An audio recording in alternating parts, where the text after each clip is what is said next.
so I'm in Varadero right now, and I could say it's pretty nice, you know. Just 25 kilometers of white sand beaches, no big deal. No big deal. Kind of got my own like private beach going on here.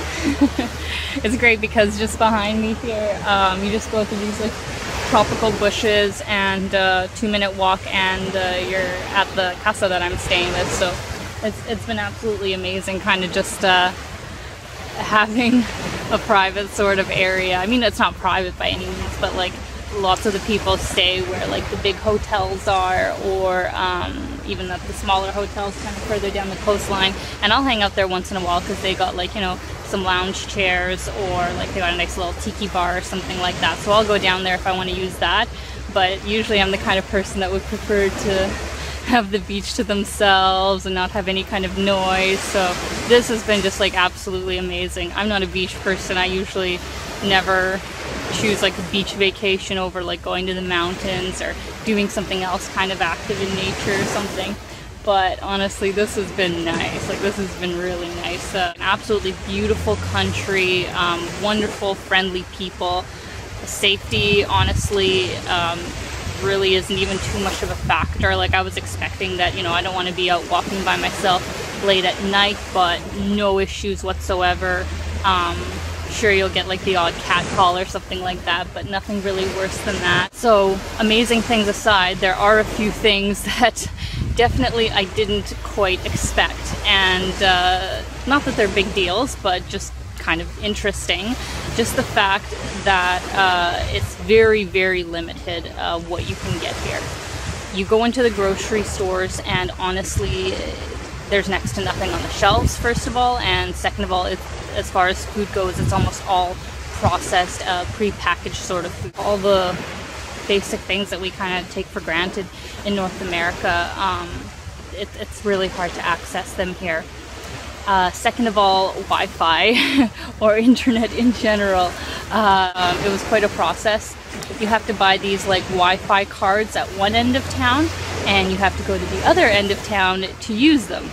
I got lost along the way, so long story short, it took me like 2 hours to finally be able to like know how internet works here, how to get it all hooked up, and be able to connect to the outside world. But at the same time, you know, it's kind of good. It's good I don't have, you know, constant accessibility to like Facebook and Instagram and all this kind of stuff, to just, you know, not be able to really be in the moment and enjoying my trip. So maybe that's something that I will attempt to implement once I'm back home.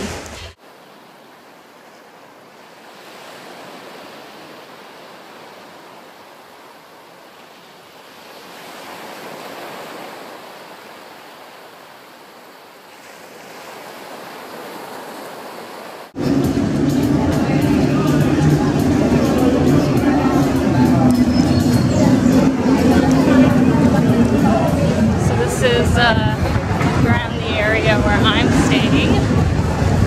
Like, yes, it is still in old Havana, which is definitely where all tourists go, but it's definitely, oh, there's a car coming. It's a lot more local of an area, as you can see behind me. Not many foreigners around this area, so it took me a really long time to find where I was staying. But just to show you guys, like, if you ever are thinking of doing a homestay, you can book them in advance. I mean, it takes forever to get a hold of them, or you can just show up in a city and you go from door to door looking for this sign. It has to be blue, meaning they'll take foreigners. If it's orange, it's for only Cubans. So you pretty much just go door to door asking who has room. And once again, this might be a bit of a lengthy process, just like it is even trying to email people. First of all, just for the bad internet connection, and second of all, you know, they only have 3 rooms, usually 2-3 rooms, so in busy season it's usually all, well, hi to you too, it's usually all taken up. So if you are really set on a certain casa, or you were recommended one, definitely email them or call them in advance and get that booked because they go really fast. But if you're not too particular with where you stay, honestly, as soon as you get to a city like Havana, like, people will be on you like nobody's business, asking if you have a room or whatnot. So definitely don't think that you're gonna come here and you're not gonna be able to find accommodation on the fly. If you're not picky, you'll definitely find something.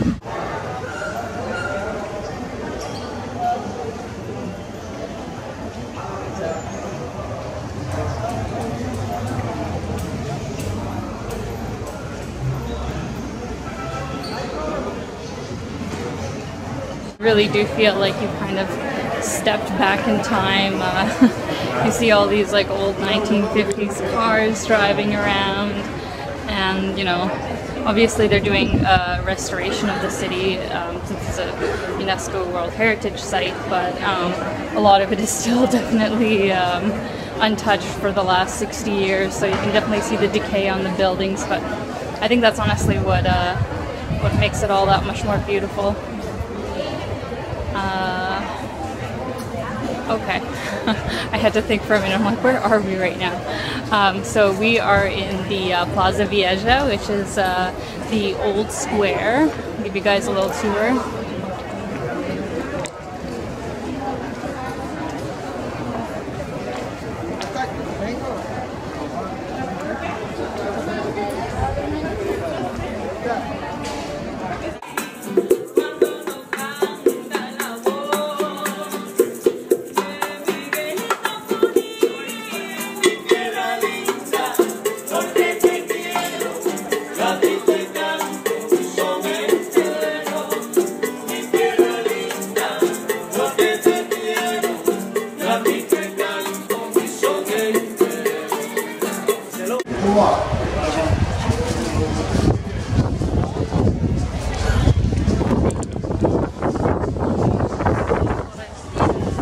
Self-adjusted.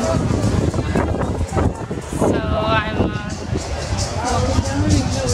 walking down. Anyways, I'm walking up to the Capitol Nacional, which is like their political building, which looks very strangely like the White House, which many guidebooks have referenced. So I guess maybe they started constructing it around the time that America was its biggest trading partner, so I don't know, but check it out for yourself. I'll get up closer to it after.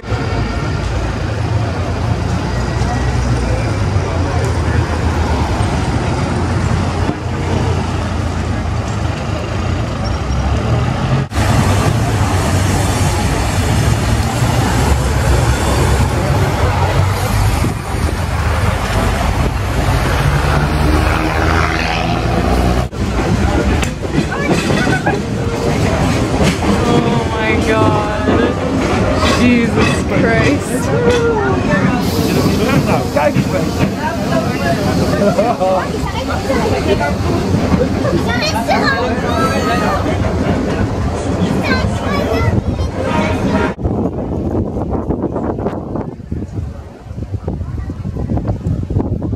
Here, kind of at the top of Trinidad.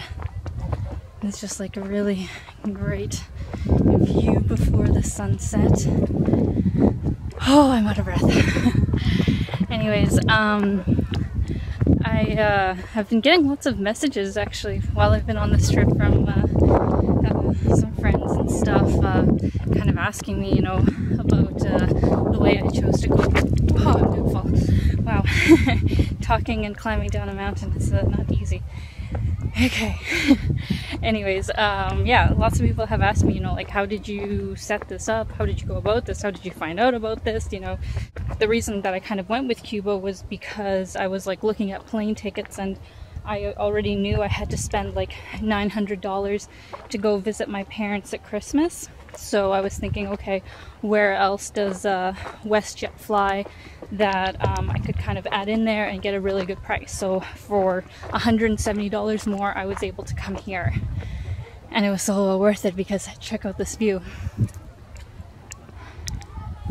Is that not beautiful? But anyways, yeah, I came to Cuba because it was super budget friendly compared to anywhere else, and I thought, why not? Cuba is going to be changing probably quite a bit in the next couple of years, so try and see it while it's still in its somewhat natural glory.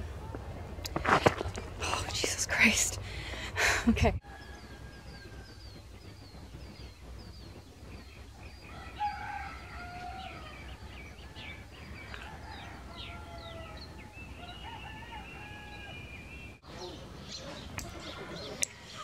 Good morning. Oh, horses running all over the place. So I'm in Santa Clara right now, and this is my last day. My flight will be leaving this evening at about 7, and it's about 7 a.m. or 6:30, 7 a.m. right now. So I've got 12 hours. Gonna make the most of it. And it's funny because I was thinking just last night, oh, one of the things that I wanted to do while I was here and didn't really get to do was watch the sunrise. And going to bed at like way too late last night, I was thinking just like, oh shucks, you know, sleep is more important, so I'm not going to get up early in the morning today. But the roosters had other plans at 5 a.m., so I was like, you know, screw it, I'm getting up. And I'll just attempt to sleep on the plane.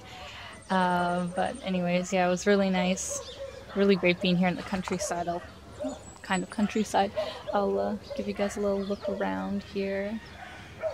I'm staying near the university. It's about, I don't know, like 7 kilometers from the city center and stuff, so yeah, it's a lot quieter and a lot more laid back, other than dog wars over there. It's been a really educational sort of 2 weeks, and I've really been surprised by so many things. Like, I thought I was going to be coming here solely just to kind of relax and just get a little bit of culture, you know, get a little bit in there, but mainly I thought it was just going to be, you know, the sort of beach and like light city sort of trip, but it's really turned out to be so much more, and I never quite understood the complexities that are at work here in Cuba, and just how people live. Like, I really had no idea, and very little sort of background knowledge about the situation, so it's definitely been really interesting, and I'm so glad that I got to do homestays with so many of the people I met. They've been absolutely wonderful, and yeah, I'm just really grateful for this experience. And if you are thinking about coming to Cuba, definitely hit me up, send me a message, and I can make you some recommendations, because this is definitely not something you want to miss out on.